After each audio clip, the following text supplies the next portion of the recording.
छत्रपती शिवाजी महाराज हे नाव गुगलवरती टाकल्यानंतर आज महाराजांचा फक्त एक एकेरी उल्लेख असलेले नाव समोर येतो, फक्त शिवाजी. हे मला चेंज करायचंय. मी बऱ्याचशा गोष्टी चेक केल्या. यानंतर सगळ्यात मोठा प्रॉब्लेम येतो विकिपीडियाचा. विकिपीडियामध्ये हे नाव शिवाजी असं लिहिण्यात आलेलं आहे. याला मी चेंज करण्याचं ट्राय केलं तर तिथे मला चेंजिंगसाठी अलाउड नाही आहे. आयपी जो आहे तो ब्लॉक करून ठेवण्यात आलेला आहे. त्याशिवाय तरी जर का आपल्याला हे नाव चेंज करायचं असेल तर याच्यासाठी मास फीडबॅक द्यावा लागेल. मला तुमच्या सगळ्यांचं सपोर्टची गरज आहे. फक्त एक तुम्हाला करायचंय की तिथे गुगलवरती सर्च करा छत्रपती शिवाजी महाराज. ज्यावेळेस ते नाव होईल त्याच्या बाजूला 3 डॉटवरती क्लिक करून फीडबॅक म्हणून इनकरेक्ट इन्फॉर्मेशन वरती जा आणि तिथे फीडबॅक द्या की करेक्ट फुल नाव हे छत्रपती शिवाजी महाराज आहे.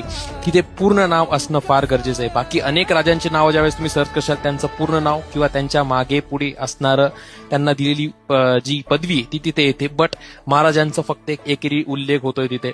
विकिपीडियाचं मी काय चेंज करता येईल ते बघतोय.